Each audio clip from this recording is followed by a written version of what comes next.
ਸੋ ਅੱਜ ਦਾ ਟੌਪਿਕ ਹੋਏਗਾ ਮਰਦਾਨਾ ਤਾਕਤ। ਕਈ ਬਿਮਾਰੀਆਂ ਨਾਲ ਤੇ ਬਿਮਾਰੀਆਂ ਤੋਂ ਦੂਰ ਕਰਨ ਲਈ ਅੰਗਰੇਜ਼ੀ ਦਵਾਈਆਂ ਦੇ ਸਾਈਡ ਇਫੈਕਟ ਨਾਲ ਵੀ ਇੰਪੋਰਟੈਂਸੀ ਆਉਂਦੀ। ਉਹ ਸੀਰੀਅਸ ਪੇਸ਼ੈਂਟਸ ਦੀ ਗੱਲ ਕਰਦਾ ਜਿਨ੍ਹਾਂ ਨੇ ਮੂੰਹੋਂ ਕਹਿਤਾ ਕਿ ਡਾਕਟਰ ਸਾਹਿਬ 4 ਸਾਲ ਹੋ ਗਏ ਸੈੱਟ ਕੀਤਾ। ਅਸਲੀ ਮਰਦ ਉਹ ਹੈ ਜਿਹਦੇ ਸਪਰਮ ਜਦੋਂ ਤੁਸੀਂ ਸੀਮਨ ਟੈਸਟ ਕਰਦੇ ਹੋ ਤੇ ਦੇਖੋ ਕਰੋੜਾਂ ਸਪਰਮ ਇੰਨੀ ਫਾਸਟ ਚੱਲਦੇ ਨਜ਼ਰ ਆਉਣਗੇ ਔਰ ਉਹਨਾਂ ਸਾਰਿਆਂ 'ਚ ਇੱਕ ਸਪਰਮ ਨੇ ਇੱਕ ਪੁਰਸ਼ ਦੇ ਬੀਜ ਨੇ ਜਾ ਕੇ ਬੱਚਾ ਪੈਦਾ ਕਰਨਾ। ਕੋਈ ਲੋੜ ਨਹੀਂ ਵਿਆਗਰਾ ਖਾਣ ਦੀ। ਮੈਂ ਦੇਖਿਆ ਵਿਆਗਰਾ ਸ਼ੁਰੂ ਕਰ ਲੈਂਦੇ ਆ, ਟੈਂਪਰੇਰੀ ਕੰਮ ਉਹਦਾ ਠੀਕ ਆ ਪਰ ਉਹ ਪਰਮਾਨੈਂਟ ਨਹੀਂ। ਤੁਹਾਡਾ ਟੈਂਪਰੇਰੀ ਕੰਮ ਉਹਦੇ ਨਾਲ ਹੋ ਜਾਂਦਾ ਪਰ ਉਹੀ ਬਾਅਦ 'ਚ ਨੁਕਸਾਨ ਕਰਦੀ ਹੈ। ਇਸ ਐਲੋਪੈਥੀ 'ਚ ਐਸੀ ਕੋਈ ਦਵਾਈ ਨਹੀਂ ਬਣੀ ਕਿ ਇੱਕ ਦਵਾਈ ਦਈਏ ਤੇ 10 ਫਾਇਦੇ ਹੋਣ। ਜੇ ਇੱਕ ਦਵਾਈ ਨਾਲ 10 ਫਾਇਦੇ ਲੈਣੇ ਆ ਤੇ ਸਿਰਫ ਆਯੁਰਵੈਦਿਕ 'ਚ ਨੇ। ਇੰਪੋਟੈਂਸੀ, ਫ੍ਰਿਜਿਡਿਟੀ, ਸਟੈਰਿਲਿਟੀ, ਇਹਨਾਂ ਸਾਰਿਆਂ ਦਾ ਮਤਲਬ ਹੈ ਜਨਾਨਾ ਤੇ ਮਰਦਾਨਾ ਕਮਜ਼ੋਰੀ। ਇਲਾਜ ਦੇਸੀ, ਇਲਾਜ ਆਯੁਰਵੈਦਿਕ। ਨੁਸਖੇ ਬਹੁਤ ਟੌਪ ਦੇ ਹੈਗੇ ਜੀ। ਜੇ ਤੁਹਾਨੂੰ ਸੰਭੋਗ ਦੇ ਵਿੱਚ ਜਾਂ ਸੈਕਸ ਕੋਈ ਪ੍ਰੋਬਲਮ ਹੈ ਤੇ ਮੇਰੇ ਨੰਬਰ ਲਗਾਤਾਰ ਸਕਰੀਨ ਤੇ ਆ ਰਹੇ। ਸ਼ਰਤੀਆ ਇਲਾਜ 1 ਮਹੀਨੇ ਦੀ ਦਵਾਈ ਭੇਜਾਂਗਾ, ਹਫ਼ਤੇ 'ਚ ਰਿਜ਼ਲਟ ਮਿਲੇਗਾ ਔਰ ਮਿਲੇਗਾ ਵੀ ਜ਼ਰੂਰ। ਦੁਨੀਆ 'ਚ ਕਿਤੇ ਵੀ ਬੈਠੇ ਹੋ ਦਵਾਈ ਤੁਹਾਨੂੰ ਹਫ਼ਤਾ 10 ਦਿਨ 'ਚ ਮਿਲ ਜਾਂਦੀ ਹੈ। ਸੋ ਪਿਆਰੇ ਦਰਸ਼ਕੋ, ਇਹ ਚਿੰਤਾ ਨਹੀਂ ਕਰਨੀ ਜਿਸਮਾਨੀ ਕਮਜ਼ੋਰੀ ਹੋਵੇ, ਮਾਨਸਿਕ ਕਮਜ਼ੋਰੀ ਹੋਵੇ, ਮਰਦਾਨਾ ਕਮਜ਼ੋਰੀ ਹੋਵੇ, doctor Kumar is one phone call ਅਵੇ। ਤੁਸੀਂ ਦੁਨੀਆ 'ਚ ਕਿਤੇ ਵੀ ਬੈਠੇ ਹੋ ਮੇਰੇ ਨੰਬਰ ਤੇ ਕਾਲ ਕਰੋ, ਮੈਸੇਜ ਛੱਡੋ।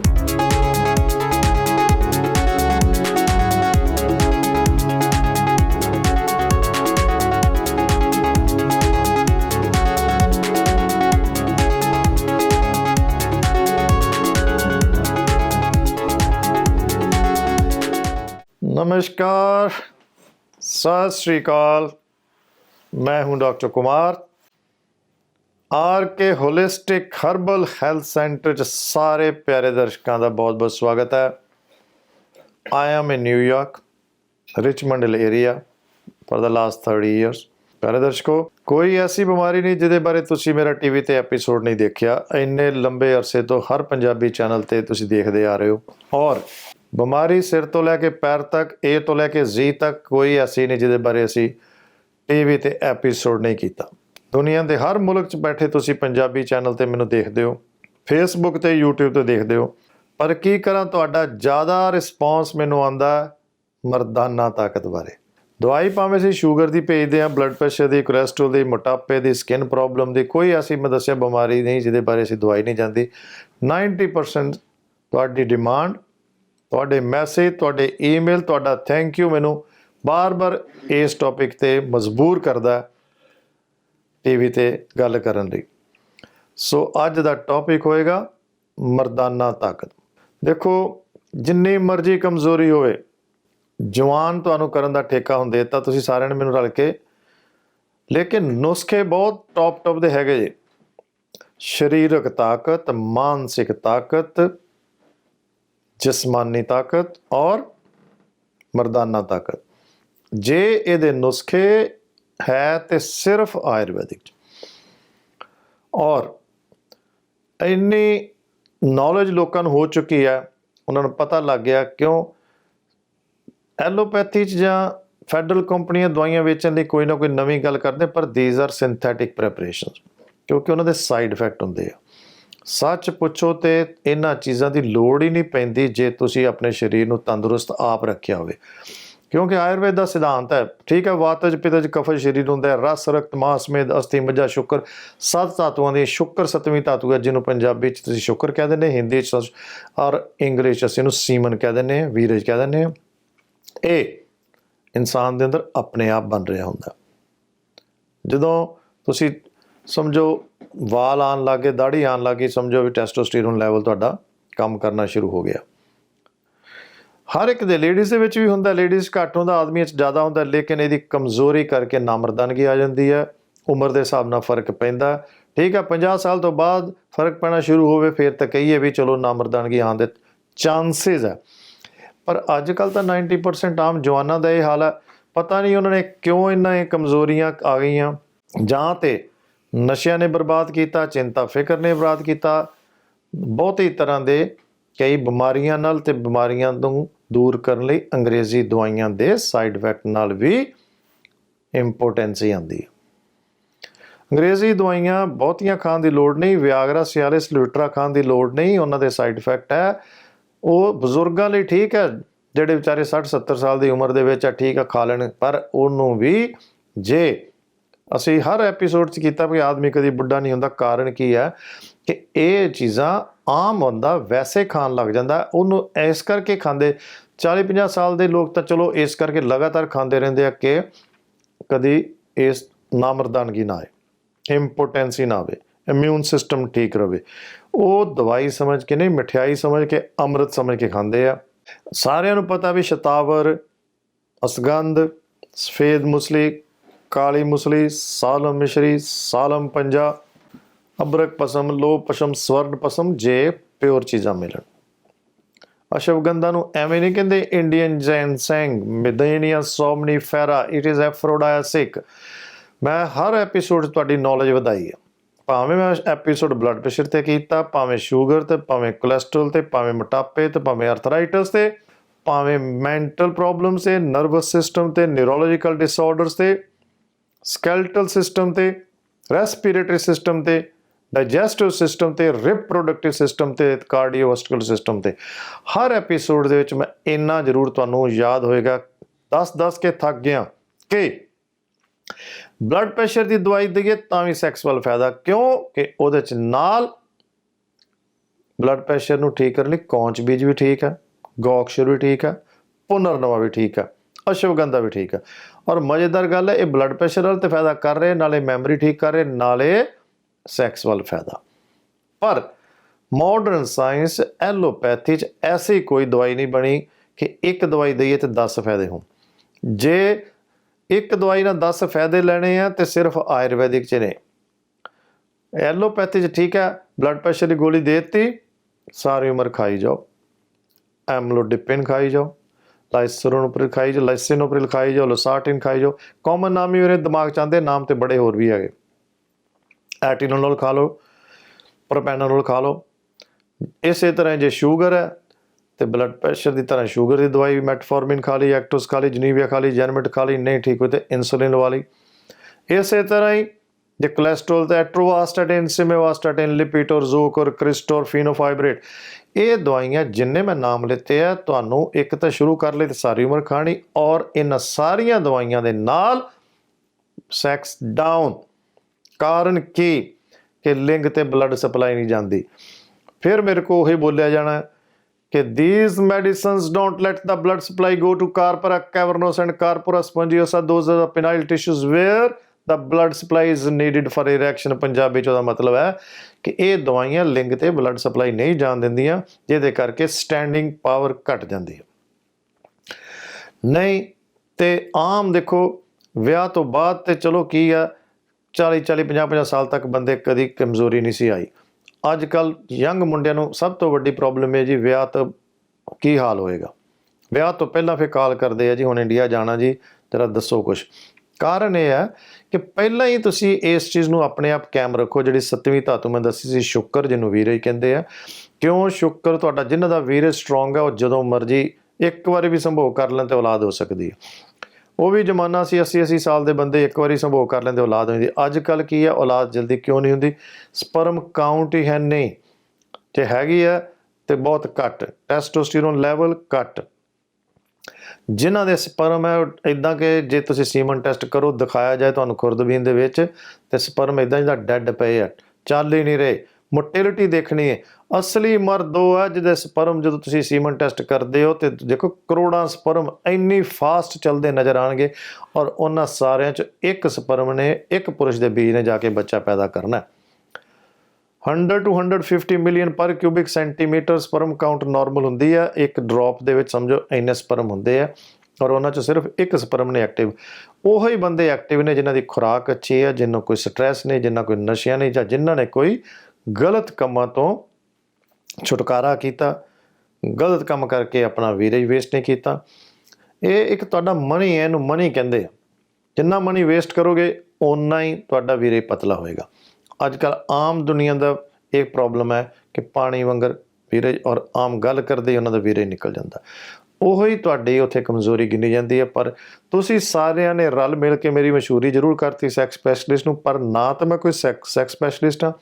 ਠੀਕ ਆ, ਮੇਰੀ ਪੜ੍ਹਾਈ ਤੇ ਤੁਹਾਡਾ ਮਿਹਨਤ, ਤੁਹਾਡਾ ਪੈਸਾ ਖਰਚੇ ਅਰਥ ਆਉਂਦਾ, ਔਰ ਮੈਨੂੰ ਸੇਵਾ ਦਾ ਮੌਕਾ ਮਿਲਦਾ। ਔਰ ਮੇਰੀ ਹਮੇਸ਼ਾ ਹੀ ਕੋਸ਼ਿਸ਼ ਹੁੰਦੀ ਆ ਜਿੰਨੇ ਮਰਜ਼ੀ ਮੈਂ ਉਹ ਸੀਰੀਅਸ ਪੇਸ਼ੈਂਟਸ ਦੀ ਗੱਲ ਕਰਦਾ ਜਿਨ੍ਹਾਂ ਨੇ ਮੂੰਹੋਂ ਕਹਿਤਾ ਕਿ ਡਾਕਟਰ ਸਾਹਿਬ 4 ਸਾਲ ਹੋ ਗਏ ਸੈਕਸ ਕੀਤੇ ਨੂੰ, ਔਰ ਸਾਰੇ ਨਹੀਂ 5-10% ਇੱਦਾਂ ਦੇ, ਕੋਈ ਕਹਿੰਦਾ 6 ਮਹੀਨੇ ਹੋ ਗਏ, ਕੋਈ ਕਹਿੰਦਾ 2 ਮਹੀਨੇ ਹੋ ਗਏ। ਔਰ ਉਮਰ ਨਾਲ ਫਰਕ ਜ਼ਰੂਰ ਪੈਂਦਾ, ਪਰ ਐਸੀ ਕੋਈ ਗੱਲ ਨਹੀਂ। ਜੇ ਤੁਹਾਡੀ ਮਰਦਾਨਗੀ ਕਾਇਮ ਹੈ ਤਾਂ ਤੁਸੀਂ ਜਦੋਂ ਚਾਹੋ ਤੁਸੀਂ ਸੈਕਸ ਕਰ ਸਕਦੇ ਹੋ। ਇਹ ਕੁਦਰਤ ਦਾ ਦਿੱਤਾ ਗਿਫਟ ਹੈ, ਦੇਵੀ ਦੇਵਤੇ ਵੀ ਨਹੀਂ ਬਚ ਸਕੇ। ਅਸੀਂ ਇਹ ਨਹੀਂ ਕਹਿੰਦੇ ਵੀ ਇਹੀ ਕੰਮ ਕਰੋ, ਪਰ ਜੇ ਤੁਹਾਨੂੰ ਸੰਭੋਗ ਦੇ ਵਿੱਚ ਜਾਂ ਸੈਕਸ ਕੋਈ ਪ੍ਰੋਬਲਮ ਹੈ ਤੇ ਮੇਰੇ ਨੰਬਰ ਲਗਾਤਾਰ ਸਕਰੀਨ 'ਤੇ ਆ ਰਹੇ। ਸ਼ਰਤੀਆ ਇਲਾਜ, 1 ਮਹੀਨੇ ਦੀ ਦਵਾਈ ਭੇਜਾਂਗਾ, ਹਫ਼ਤੇ 'ਚ ਰਿਜ਼ਲਟ ਮਿਲੇਗਾ, ਔਰ ਮਿਲੇਗਾ ਵੀ ਜ਼ਰੂਰ। ਭਾਵੇਂ ਤੁਸੀਂ ਹਫ਼ਤੇ 'ਚ 1 ਵਾਰੀ ਕਰੋ, ਇਹ ਤਾਂ ਉਹਨਾਂ ਲਈ ਹੈ 40-50 ਸਾਲ ਦੇ ਜਵਾਨ ਮੁੰਡੇ ਤੇ 1 ਦਿਨ 'ਚ 4-4 ਵਾਰੀ ਵੀ ਸੈਕਸ ਕਰਦੇ ਰਹੇ। ਪਰ ਹੁਣ ਉਹ ਹਾਲ ਹੈ ਕਿ ਉਹੀ ਮੁੰਡੇ ਜਵਾਨ ਵਿਚਾਰੇ ਖੁਦ ਕਹਿੰਦੇ ਆ ਜੀ ਸੈਕਸ ਤੇ ਕੀ ਕਰਨਾ ਜੀ। ਕਈਆਂ ਦੇ ਝਗੜੇ ਹੋ ਗਏ ਹਸਬੈਂਡ ਵਾਈਫ ਦੇ, ਕਈਆਂ ਮੁੰਡਿਆਂ ਕੁੜੀਆਂ ਦੇ ਡਾਈਵੋਰਸ ਹੋ ਗਏ ਸਿਰਫ ਇਹਨਾਂ ਗੱਲਾਂ ਕਰੇ। ਆਪਾਂ ਬਗਾਨੇ ਮੁਲਕਾਂ ਦੇ ਵਿੱਚ ਇਹ ਗੱਲਾਂ ਆਮ ਨੇ, ਪਰ ਕਾਰਨ ਇਹਦਾ ਸਭ ਤੋਂ ਵੱਡਾ ਇਹੀ ਹੈ। ਦੇਖੋ, ਇਹ ਤੁਹਾਡਾ ਮਣੀ ਹੈ, ਇਹਨੂੰ ਜਿਹਨੇ ਸੰਭਾਲ ਕੇ ਰੱਖਿਆ, ਜਿਹਨੇ ਇਹਦਾ ਸਦਉਪਯੋਗ ਕੀਤਾ, ਜਿਹਨੇ ਇਹ ਸਮਝਿਆ ਕਿ ਇਹ ਮੇਰਾ ਮਣੀ ਹੈ, ਇਹਨੂੰ ਜਿੱਥੇ ਲੋੜ ਹੈ ਤੇ ਉਦੋਂ ਹੀ ਵੇਸਟ ਕਰਨਾ। ਜੇ ਤੁਸੀਂ ਨਸ਼ਿਆਂ ਨਾਲ, ਭਾਵੇਂ ਸਿਗਰਟ, ਤੰਬਾਕੂ, ਚਿੱਟਾ, ਭੰਗ, ਦਾਰੂ, ਬਹੁਤ ਜ਼ਿਆਦਾ ਐਕਸੈਸ ਦੇ ਵਿੱਚ ਕੋਈ ਵੀ ਨਸ਼ਾ ਕਰੋਗੇ, ਵੀਰਜ ਉਹਦੇ ਨਾਲ ਖੁਰਨਾ ਹੀ ਹੈ, ਵੀਰਜ ਪਤਲਾ ਹੋਣਾ। ਵੀਰਜ ਨੂੰ ਗਾੜਾ ਕਰਨ ਲਈ ਨਸ਼ਿਆਂ ਤੋਂ ਬਚਣਾ ਤੁਹਾਡਾ ਆਪਣਾ ਫਰਜ਼ ਹੈ। ਬਹੁਤੀ ਦੁਨੀਆ ਨੂੰ ਪਤਾ ਹੀ ਨਹੀਂ ਕਿ ਜਿੰਨੀ ਜ਼ਿਆਦਾ ਸਿਗਰਟ ਪੀਓਗੇ ਉਹਦੇ 100 ਨੁਕਸਾਨ ਹੈ। ਸ਼ਰਾਬ ਨਾਲ ਜ਼ਿਆਦਾ ਸਿਗਰਟ ਦਾ ਨੁਕਸਾਨ। ਤੰਬਾਕੂ ਜਿਹੜਾ ਇਹ ਤੁਹਾਡੇ ਦੇਖੋ ਚੈਸਟ ਪ੍ਰੋਬਲਮ ਕਰ ਸਕਦਾ ਹੈ, ਹਾਰਟ ਅਟੈਕ ਕਰ ਸਕਦਾ ਹੈ, ਲੰਗਸ ਦੀ ਪ੍ਰੋਬਲਮ ਕਰ ਸਕਦਾ ਹੈ, ਖਾਂਸੀ ਐਵੇਂ ਨਹੀਂ ਹੁੰਦੀ, ਚੈਸਟ ਬਲੌਕ ਹੋ ਜਾਂਦੀ, ਬ੍ਰੌਂਕਾਈਟਿਸ ਹੋ ਜਾਂਦੀ ਹੈ। ਇਹਨਾਂ ਗੱਲਾਂ ਦੇ ਨਾਲ ਵੀਰਜ ਆਲਰੇਡੀ ਨਸ਼ਟ ਹੋ ਰਿਹਾ ਹੁੰਦਾ। ਕਿਉਂ? ਜਿਹੜਾ ਵੀ ਨਸ਼ਾ ਹੋਏਗਾ, ਤੰਬਾਕੂ, ਨਿਕੋਟੀਨ, ਕਿਸੇ ਕਿਸਮ ਦੇ, ਭਾਵੇਂ ਕੌਫੀ ਹੈ ਬਹੁਤ ਜ਼ਿਆਦਾ ਪੀਣੀ, ਚਾਹ, ਕੌਫੀ, ਨਿਕੋਟੀਨ, ਸ਼ਰਾਬ। ਇਸ ਕਰਕੇ ਹਮੇਸ਼ਾ ਮੇਰੇ ਐਪੀਸੋਡ ਤੁਸੀਂ ਦੇਖਿਆ, ਮੈਂ ਕਿਹਾ ਜੇ ਤੁਸੀਂ ਡਰਿੰਕ ਕਰਨੀ ਤੇ ਨਾਲ ਖੁਰਾਕ ਖਾਓ, ਭਾਵੇਂ ਚਿਕਨ ਲਓ, ਫਿਸ਼ ਲਓ। ਮੀਟ ਖਾਣ ਦੇ ਨਾਲ ਠੀਕ ਹੈ, ਕਿਉਂਕਿ B12 ਵੱਧਦਾ। B12 ਵੀ ਜ਼ਰੂਰੀ ਹੈ ਸਰੀਰ 'ਚ, ਸਭ ਤੋਂ ਜ਼ਿਆਦਾ B ਕੰਪਲੈਕਸ ਜ਼ਰੂਰੀ ਹੁੰਦਾ। ਹਰ ਇੱਕ ਇਨਸਾਨ ਦਾ B12 ਪੂਰੀ ਮਾਤਰਾ 'ਚ ਹੋਵੇ ਤੇ ਕਈ ਵਾਰੀ ਸੈਕਸ ਉਹਦੇ ਨਾਲ ਵੀ ਠੀਕ ਰਹਿੰਦਾ। ਪਰ ਕੋਈ ਲੋੜ ਨਹੀਂ ਵਿਆਗਰਾ ਖਾਣ ਦੀ। ਮੈਂ ਦੇਖਿਆ ਵਿਆਗਰਾ ਸ਼ੁਰੂ ਕਰ ਲੈਂਦੇ ਆ, ਟੈਂਪਰੇਰੀ ਕੰਮ ਉਹਦਾ ਠੀਕ ਆ, ਪਰ ਉਹ ਪਰਮਾਨੈਂਟ ਨਹੀਂ। ਤੁਹਾਡਾ ਟੈਂਪਰੇਰੀ ਕੰਮ ਉਹਦੇ ਨਾਲ ਹੋ ਜਾਂਦਾ, ਪਰ ਉਹੀ ਬਾਅਦ 'ਚ ਨੁਕਸਾਨ ਕਰਦੀ ਆ। 25 ਮਿਲੀਗ੍ਰਾਮ ਦੀ ਸ਼ੁਰੂ ਕਰਕੇ ਖਤਮ 50 ਮਿਲੀਗ੍ਰਾਮ ਤੇ, 50 ਮਿਲੀਗ੍ਰਾਮ ਨੇ ਅਸਰ ਕਰੇਗੀ, 100 ਤੇ ਆ ਜਾਣਗੇ। ਉੱਥੇ ਜਾਣ ਦਾ ਖਤਰਾ ਹੈ ਕਿ ਕਈ ਵਾਰੀ 100 ਮਿਲੀਗ੍ਰਾਮ ਦੀ ਲੋਕੀ ਵਿਆਗਰਾ ਖਾ ਕੇ, ਤੇ ਕਈ ਵਾਰੀ ਕਿਉਂ, ਇੱਕ ਵਾਰੀ ਬਰੇਨ ਦੀ ਨਾੜੀ ਫਟ ਗਈ, ਖਤਮ ਕਹਾਣੀ। ਵਿਆਗਰਾ, ਸਿਆਲਿਸ, ਲੁਟਰਾ ਇੰਨਾ ਜ਼ਰੂਰ ਹੈ। ਐਲੋਪੈਥੀ, ਮਾਡਰਨ ਸਾਇੰਸ ਬਹੁਤ ਤਰੱਕੀ ਕਰ ਚੁੱਕੀ ਹੈ। ਚੀਜ਼ਾਂ ਨਵੀਆਂ ਤੋਂ ਨਵੀਆਂ ਮਿਲਦੀਆਂ, ਫੈਡਰਲ ਕੰਪਨੀਆਂ ਦਵਾਈਆਂ ਵੇਚਦੀਆਂ, ਪਰ ਉਹਨਾਂ ਦੇ ਹਮੇਸ਼ਾ ਹੀ ਸਾਈਡ ਇਫੈਕਟ ਹੁੰਦੇ ਆ। ਇਸ ਤੋਂ ਇਲਾਵਾ ਤੁਸੀਂ ਐਕਸਰਸਾਈਜ਼ ਕਰਦੇ ਰਹੋ, ਆਪਣਾ ਰਸ, ਰਕਤ, ਮਾਸ, ਮੇਦ, ਅਸਥੀ, ਮज्जा, ਸ਼ੁਕਰ, ਸੱਤੇ ਧਾਤੂਆਂ ਸਰੀਰ 'ਚ ਕਾਇਮ ਰੱਖੋ। ਤੁਹਾਡੀ ਡਾਈਟ ਨਹੀਂ ਕੰਟਰੋਲ ਕਰ ਦੇਣਾ। ਸਟਰੈਸ ਤੋਂ ਬਚੋ, ਮੋਟਾਪੇ ਤੋਂ ਬਚੋ, ਨਸ਼ਿਆਂ ਤੋਂ ਬਚੋ। ਐਕਸਰਸਾਈਜ਼ ਕਰੋ, ਯੋਗਾ ਕਰੋ, ਮੈਡੀਟੇਸ਼ਨ ਕਰੋ। ਅੱਧਿਆਂ ਤੇ ਤੁਸੀਂ ਆਪਣੇ ਆਪ ਹੀ ਇੰਨੇ 'ਚ ਕਾਇਮ ਹੋ ਜਾਂਦੇ ਆ। ਔਰ ਐਲੋਪੈਥੀ ਕਹਿੰਦੀ ਹੈ ਵੀ ਅੱਜ ਖਾਓ ਤੇ ਉਸੇ ਵੇਲੇ ਵੀਰੇ ਬਣ ਜਾਂਦਾ। ਸਾਡੀ ਆਯੁਰਵੇਦ ਕਹਿੰਦੀ ਹੈ ਵੀ ਇੱਕ ਜੋ ਤੁਸੀਂ ਅੱਜ ਖਾ ਰਹੇ ਹੋ, ਮਹੀਨੇ ਬਾਅਦ ਜਾ ਕੇ ਉਹਦਾ ਵੀਰੇ ਹੀ ਬਣਦਾ। ਇਹ ਬੜੀ ਲੰਬੀ ਥਿਊਰੀ ਹੈ, ਉਹਦੇ 'ਚ ਮੇਰੇ ਕੋਲ ਟਾਈਮ ਨਹੀਂ, ਪਰ ਇੰਨੀ ਨੌਲੇਜ ਤੁਹਾਡੀ ਮੈਂ ਵਧਾ ਦਾਂ ਕਿ ਕਿਸੇ ਦੇ ਔਲਾਦ ਨਾ ਹੁੰਦੀ ਹੋਵੇ, ਸਪਰਮ ਕਾਊਂਟ ਘੱਟ ਹੋਵੇ, ਸਪਰਮ ਮੋਟਿਲਿਟੀ ਘੱਟ ਹੋਵੇ, ਸੀਮਨ ਡਾਇਨੈਸਟੀ ਮਤਲਬ ਵੀਰੇ ਪਤਲਾ ਹੋਵੇ, semen density, sperm count, sperm motility, testosterone level ਕਿਸੇ ਦਾ ਘੱਟ ਹੋਵੇ। ਔਰ ਇਹਦੇ ਲਈ ਜੇ ਇਲਾਜ ਹੈ ਤਾਂ ਸਿਰਫ ਆਯੁਰਵੈਦਿਕ, ਦੇਸੀ। ਸਾਰੀ ਦੁਨੀਆ 'ਚ ਚੀਜ਼ਾਂ ਮਿਲਦੀਆਂ, ਪਿਓਰ ਚੀਜ਼ਾਂ ਕੋਈ ਤੁਹਾਨੂੰ ਦੇਵੇ ਤਾਂ। ਭਾਵੇਂ ਤੁਸੀਂ ਚਵਨਪ੍ਰਾਸ਼ ਹੀ ਖਾ ਰਹੇ ਹੋ, ਚਵਨਪ੍ਰਾਸ਼ 'ਚ ਕਿੰਨੀਆਂ ਚੀਜ਼ਾਂ ਪੈਂਦੀਆਂ, ਲੇਕਿਨ ਜਿਹੜੇ ਆਯੁਰਵੈਦਿਕ ਰਸਾਇਣ ਨੇ, ਜਿਨ੍ਹਾਂ ਨੂੰ ਅਸੀਂ ਕਹਿੰਦੇ ਯੋਗਿਕ ਰਸਾਇਣ ਤੁਹਾਨੂੰ ਕਦੇ ਜਲਦੀ ਨਹੀਂ ਮਿਲਣੇ, ਪਿਓਰ ਨਹੀਂ ਮਿਲਣੇ। ਉਹ ਸਿਰਫ ਉਹਨੂੰ ਹੀ ਹੈ। ਕਿਸੇ ਵੀ ਕੁਆਲੀਫਾਈਡ ਆਯੁਰਵੈਦਿਕ ਡਾਕਟਰ ਕੋਲ ਤੁਸੀਂ ਗੱਲ ਕਰੋ ਤੇ ਤੁਹਾਨੂੰ ਉਹ ਲਿਖ ਕੇ ਦੇਣਗੇ ਰਸਾਇਣ। ਉਹ ਨੁਸਖਾ ਕੋਈ ਬਣਾ ਕੇ ਦੇਵੇ, ਤੁਸੀਂ ਆਪ ਵੀ ਬਣਾ ਸਕਦੇ ਹੋ। ਮੇਰੇ ਕੋਲ ਤੁਹਾਨੂੰ ਹਰ ਚੀਜ਼ ਪਾਊਡਰ ਫਾਰਮ 'ਚ ਵੀ ਮਿਲ ਸਕਦੀ ਹੈ, ਕੈਪਸੂਲ ਫਾਰਮ 'ਚ ਵੀ ਮਿਲ ਸਕਦੀ, ਟੈਬਲੇਟ ਫਾਰਮ 'ਚ ਵੀ ਮਿਲ ਸਕਦੀ ਹੈ। ਔਰ ਇਹਨੂੰ ਦਵਾਈ ਨਾ ਸਮਝੋ, ਇਹਨੂੰ ਐਂਟੀ ਏਜਿੰਗ ਸਮਝੋ। ਭਾਵੇਂ ਤੁਸੀਂ ਕਿਸੇ ਉਮਰ 'ਤੇ ਜਵਾਨ ਹੋ, ਭਾਵੇਂ 40-50 ਸਾਲ ਦੀ ਹੈ, ਭਾਵੇਂ ਜਵਾਨ ਦਾ ਮੇਰਾ ਕਹਿਣ ਦਾ ਮਕਸਦ ਸਿਰਫ ਇਹ ਹੈ ਕਿ 25-25 30-30 ਸਾਲ ਦੇ ਮੁੰਡਿਆਂ ਦੀ ਵੀ ਉਹ ਪਾਵਰ ਨਹੀਂ ਰਹੀ। ਜੇ ਆਪਣੀ ਪਾਵਰ ਨੂੰ ਵਧਾਉਣਾ ਹੈ, ਸਾਈਜ਼ ਤੱਕ ਦਾ ਫਰਕ ਪੈ ਜਾਂਦਾ। ਮੈਂ ਕਿਉਂਕਿ ਫੈਮਿਲੀ ਸ਼ੋ ਹੁੰਦਾ, ਬਹੁਤੀਆਂ ਗੱਲਾਂ ਓਪਨਲੀ ਨਹੀਂ ਕਰ ਸਕਦਾ। ਜਦੋਂ ਤੁਸੀਂ ਮੇਰੇ ਨਾਲ ਗੱਲ ਕਰਦੇ ਤੁਹਾਨੂੰ ਪਤਾ ਲੱਗ ਜਾਂਦਾ, ਫਿਰ ਪੰਜਾਬੀ 'ਚ ਗੱਲ ਕਰਦੇ ਹੋ।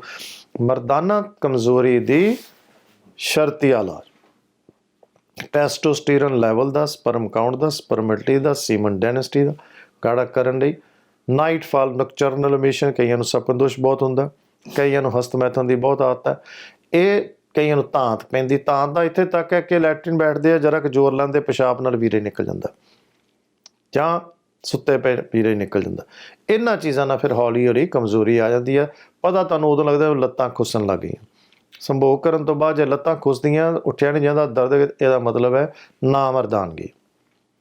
ਪਹਿਲੀਆਂ ਜਿਹੜੀਆਂ ਅੰਗਰੇਜ਼ੀ ਦਵਾਈਆਂ ਦੇ ਮੈਂ ਨਾਂ ਲਿੱਤੇ ਸੀ, ਸ਼ੂਗਰ, ਬਲੱਡ ਪ੍ਰੈਸ਼ਰ, ਕੋਲੈਸਟਰੋਲ ਦੀ, ਤੁਹਾਨੂੰ ਦੱਸਿਆ ਸੀ ਇਹਨਾਂ ਦਵਾਈਆਂ ਨਾਲ ਵੀਰਜ ਔਰ ਮਰਦਾਨੀ ਤੱਕ ਦੀ ਕਮਜ਼ੋਰੀ ਕਿਉਂ ਆਉਂਦੀ, ਕਿ ਇਹ ਦਵਾਈਆਂ ਦਾ ਸਾਈਡ ਇਫੈਕਟ ਹੈ ਕਿ ਲਿੰਗ ਤੇ ਬਲੱਡ ਸਪਲਾਈ ਨਹੀਂ ਜਾਂਦੀਆਂ। ਕਿਉਂ? ਦੇਖੋ, ਡਰਾਈਵਰਸ ਨੂੰ, ਟਰੱਕ ਡਰਾਈਵਰਸ ਨੂੰ ਮੋਸਟਲੀ ਇਹ ਪ੍ਰੋਬਲਮ ਆਉਂਦੀ ਹੈ, ਜਿਹੜੇ ਸਾਰਾ ਦਿਨ ਬਹੁਤ ਹੀ ਸਿਟਿੰਗ ਹੈ। ਕਿਉਂ? ਜਿਹੜੇ ਬਹੁਤ ਹੀ ਕਈ ਵਾਰੀ ਆਪਾਂ ਬਗਾਨੇ ਮੁਲਕਾਂ 'ਚ ਇੱਕ ਇਹ ਵੀ ਕਾਰਨ ਹੈ ਵੀ ਕੰਮ ਜ਼ਿਆਦਾ, ਮਿਹਨਤ ਜ਼ਿਆਦਾ, ਆਰਾਮ ਘੱਟ। ਸਵੇਰ ਤੋਂ ਲੈ ਕੇ ਰਾਤ ਤੱਕ ਮਿਹਨਤ ਕਰਕੇ ਬੰਦਾ ਥੱਕਿਆ ਟੁੱਟਿਆ ਆਉਂਦਾ। ਉਹ ਇੰਨਾ ਕੁ ਥੱਕਿਆ ਹੁੰਦਾ, ਫਿਰ ਇਸ ਚੀਜ਼ ਵੱਲ ਧਿਆਨ ਵੀ ਨਹੀਂ ਜਾਂਦਾ। ਉਹ ਇਹ stress is also one of the reason for impotency as well. ਦੇਖੋ, ਚਿੰਤਾ, ਫਿਕਰ, ਐਵੇਂ ਤਾਂ ਨਹੀਂ ਕਹਿੰਦੇ ਚਿੰਤਾ ਚਿਖਰ ਬਰਾਬਰ।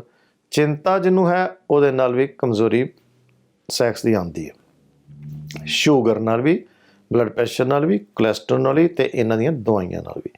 ਮੋਟਾਪੇ ਕਰਕੇ, ਓਵਰਵੇਟ ਕਰਕੇ, ਐਂਗਜ਼ਾਇਟੀ ਕਰਕੇ, ਡਿਪਰੈਸ਼ਨ ਕਰਕੇ ਇਹ ਚੀਜ਼ਾਂ ਡਾਊਨ ਹੋ ਜਾਂਦੀਆਂ। ਕਿਉਂ? ਫਿਰ ਵੀਰਜ ਬਣਦਾ ਨਹੀਂ, ਇਹਨਾਂ ਸਖਲਨ ਹੋ ਜਾਂਦਾ। ਸਖਲਨ ਦਾ ਮਤਲਬ ਹੈ ਫਿਰ ਵੀਰਜ ਨਿਕਲ ਜਾਂਦਾ ਜਰਾ ਕੁ। ਕਈ ਅੱਜ ਕੱਲ੍ਹ ਬਹੁਤੇ ਮੈਂ ਸਮਝਾਂ ਵੀ ਪੁੱਛੋ ਵੀ 70-80% ਪੇਸ਼ੈਂਟਸ ਮੈਂ ਇਹੋ ਜਿਹੇ ਡੀਲ ਕਰਦਾ ਜਿਹੜੇ ਕਹਿੰਦੇ ਵੀ the moment we start we get discharge. ਇਹਨੂੰ ਕਹਿੰਦੇ PE, ਪ੍ਰੀਮੈਚੁਰ ਇਜੈਕੂਲੇਸ਼ਨ। ਬਈ ਸਖਲਨ ਜਲਦੀ ਹੋ ਜਾਣਾ, ਸ਼ੀਘਰ ਪਤਨ ਹੋ ਜਾਣਾ। ਸੋ ਕੋਈ ਸ਼ੀਘਰ ਪਤਨ ਹੋਵੇ ਔਰ ਵੀਰਜ ਪਤਲਾ ਹੋਵੇ, ਕਿਸੇ ਕਿਸਮ ਦੀ ਇੰਪੋਟੈਂਸੀ ਦੀ। ਲੇਡੀਜ਼ ਨੂੰ ਵੀ ਪ੍ਰੋਬਲਮ ਆਉਂਦੀ ਹੈ, ਹਾਰਮੋਨਸ ਹੀ ਹੈ ਨਾ। ਜੇ ਆਦਮੀਆਂ 'ਚ ਟੈਸਟੋਸਟੀਰਨ ਅਤੇ ਲੇਡੀਜ਼ 'ਚ ਵੀ ਓਵੇਰੀਅਨ ਹਾਰਮੋਨਸ ਹੁੰਦੇ ਆ। ਉਹ ਐਸਟ੍ਰੋਜਨ ਲੈਵਲ ਘਟ ਜਾਂਦਾ, ਓਵੋਯੂਟੋਲਿਨ। ਕਈ ਵਾਰੀ ਲੇਡੀਜ਼ ਦੇ ਮੈਂ ਇਸ ਤਰ੍ਹਾਂ ਦੇ ਕੇਸ ਕੀਤੇ ਆ, ਕਈ ਵਾਰੀ ਦੇਖੋ ਕਈਆਂ ਦੀ ਓਵਰੀਜ਼ ਓਵਾ ਹੀ ਨਹੀਂ ਬਣਾ ਰਹੀਆਂ। ਇਸੇ ਤਰ੍ਹਾਂ ਹੀ ਆਦਮੀਆਂ ਦੇ ਵੀ ਕਈ ਵਾਰੀ ਸਪਰਮ ਹੀ ਨਹੀਂ। ਔਰ ਤੁਸੀਂ ਹੈਰਾਨ ਹੋਵੋਗੇ ਕਿ ਜਿਹਨੂੰ ਐਲੋਪੈਥੀ 'ਚ ਮਾਡਰਨ ਸਾਇੰਸ ਕਹਿੰਦੇ ਏਜ਼ੂਓਸਪਰਮੀਆ ਦਾ ਮਤਲਬ ਹੈ ਪੁਰਸ਼ ਦੇ ਵਿੱਚ ਸਪਰਮ ਹੀ ਨਹੀਂ, ਕਿਉਂਕਿ ਇਹ 'ਚ ਤਾਂ ਸੱਚ ਹੈ ਕਿ ਸਪਰਮ ਨਹੀਂ ਤਾਂ ਔਲਾਦ ਨਹੀਂ ਹੋ ਸਕਦੀ। ਇਸੇ ਤਰ੍ਹਾਂ ਹੀ ਲੇਡੀਜ਼ ਦੀ ਓਵਰੀਜ਼ ਜੇ ਓਵਾ ਹੀ ਨਹੀਂ ਛੱਡ ਰਹੀਆਂ ਤੇ ਔਲਾਦ ਨਹੀਂ ਹੋ ਸਕਦੀ। ਸੋ ਇਹਨਾਂ ਚੀਜ਼ਾਂ ਲਈ ਫਿਰ ਦਵਾਈ ਆਏਗੀ ਕੰਮ ਦੇਸੀ ਆਯੁਰਵੈਦਿਕ। ਓਵਰੀਜ਼ ਨੂੰ ਓਵੂਲੇਸ਼ਨ ਕਰਨ 'ਤੇ ਮਜਬੂਰ ਕਰਨਾ, ਟੈਸਟੀਕਲਸ ਨੂੰ ਟੈਸਟੋਸਟੀਰੋਨ ਲੈਵਲ ਬਣਾਉਣ ਦਾ, ਸਪਰਮਸ ਕਾਊਂਟ ਬਣਾਉਣ ਲਈ। ਜੇ ਸਪਰਮ ਨਹੀਂ ਬਣ ਰਿਹਾ ਤੇ ਸਪਰਮ ਬਣਾਉਣ ਲਈ ਉਹੀ ਚੀਜ਼ਾਂ ਜਿਨ੍ਹਾਂ ਦੇ ਮੈਂ ਸਟਾਰਟ 'ਚ ਨਾਮ ਲਿੱਤੇ ਸੀ ਕੰਮ ਆਉਂਦੀਆਂ। ਮਿਊਕਿਨਾ ਪ੍ਰੂਰੀਐਂਸ, ਵਿਦੇਨੀਆ ਸੋਮਨੀਫੈਰਾ, ਟ੍ਰੇਬਲੋਸਟ੍ਰੈਸਟ੍ਰਿਸ, ਬੋਰੀਵੀਆ ਡਿਫਿਊਜ਼ਾ, ਹੋਰ ਕਈ ਵਾਰੀ ਸ਼ਤਾਵਰ ਅਲੱਗ, ਕਈ ਨਾਮ ਯਾਦ ਵੀ ਨਹੀਂ ਆਉਂਦੇ ਕਾਲੀ ਕਾਲੀ 'ਚ। ਇਹਦਾ ਮਤਲਬ ਸਿਰਫ ਇਹ ਹੈ ਕਿ ਇੰਨੀਆਂ ਦਵਾਈਆਂ ਦੇ ਤੁਹਾਨੂੰ ਜੇ ਪਿਓਰ ਅਸਲੀ ਦੇਖੋ ਸਾਨੂੰ ਬਣਾਉਣੀਆਂ ਪੈਂਦੀਆਂ। ਔਰ ਅੱਜ ਕੱਲ੍ਹ ਤੁਹਾਨੂੰ ਅਸੀਂ ਕਿੰਨਾ ਸੌਖਾ ਵੀ ਕੈਪਸੂਲ ਟੈਬਲੇਟ ਫਾਰਮ ਦੇ ਵਿੱਚ ਦਿੰਦੇ ਹਾਂ। ਔਰ ਦੁਨੀਆ 'ਚ ਕਿਤੇ ਵੀ ਬੈਠੇ ਹੋ ਦਵਾਈ ਤੁਹਾਨੂੰ ਹਫ਼ਤਾ 10 ਦਿਨ 'ਚ ਮਿਲ ਜਾਂਦੀ ਹੈ।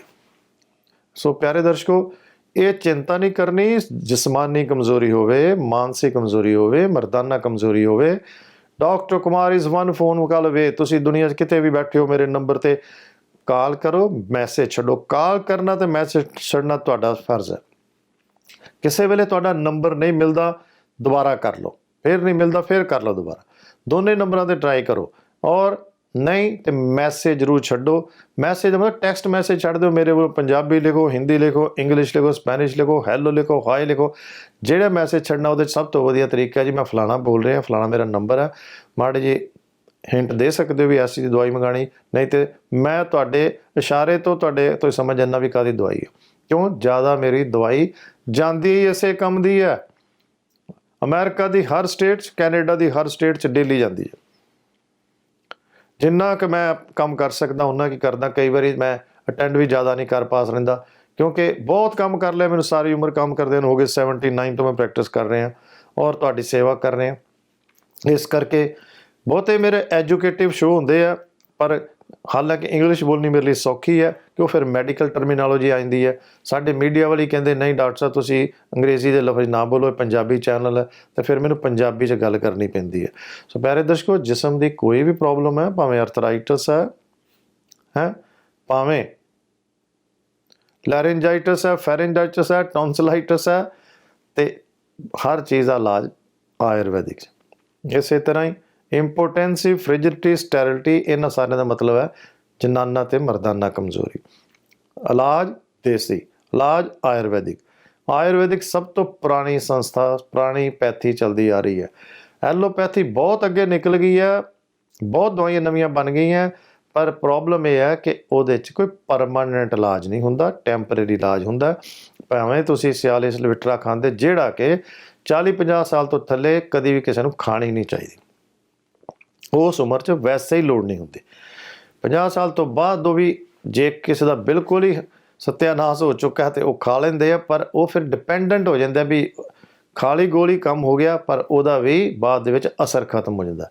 ਤੁਸੀਂ ਇਹ ਦੇਖੋ, ਜਿਸ ਬੰਦੇ ਨੇ ਸਿਆਲਿਸ ਖਾ ਲਈ, ਲਿਵਿਟਰਾ ਖਾ ਲਈ, 100 ਮਿਲੀਗ੍ਰਾਮ ਦੀ ਵਿਆਗਰਾ ਖਾ ਲਈ, ਫਿਰ ਕਹਿੰਦੇ ਨਹੀਂ ਕੁਛ ਹੋ ਰਿਹਾ, ਇੱਕ ਦੀ ਬਜਾਏ 2 ਖਾ ਲਈਆਂ, ਅਤੇ ਫਿਰ ਸਾਨੂੰ ਦੇਸੀ ਦਵਾਈ ਨਾਲ ਕਿੰਨਾ ਮੁਸ਼ਕਿਲ ਹੁੰਦਾ ਸਾਨੂੰ ਉਹਦੇ ਲਈ। ਪਰ ਉੱਥੇ ਵੀ ਮਜ਼ਾ ਉਦੋਂ ਆਉਂਦਾ ਕਿ ਅਗਲੇ ਦਾ ਬਲੱਡ ਪ੍ਰੈਸ਼ਰ ਠੀਕ ਹੋਵੇ, ਕਿਉਂ ਕਈ ਚੀਜ਼ਾਂ ਸਾਡੇ ਕੋਲ ਐਸੀਆਂ ਹੈ ਕਿ ਅਸੀਂ ਰਿਜ਼ਲਟ ਉਸ ਤਰ੍ਹਾਂ ਹੀ ਜਲਦੀ ਦਿਖਾ ਸਕਦੇ ਹਾਂ ਵਿਆਗਰਾ ਵਾਂਗਰ। BP ਹਾਈ ਹੋਵੇ ਤੇ ਕਈ ਵਾਰੀ ਉਹ ਚੀਜ਼ਾਂ ਸਾਡੇ ਲਈ ਦੇਣੀਆਂ ਮੁਸ਼ਕਿਲ ਹੋ ਜਾਂਦੀਆਂ। BP ਦੀ ਕੋਈ ਹਿਸਟਰੀ ਨਹੀਂ, ਬਲੱਡ ਪ੍ਰੈਸ਼ਰ ਠੀਕ ਹੈ।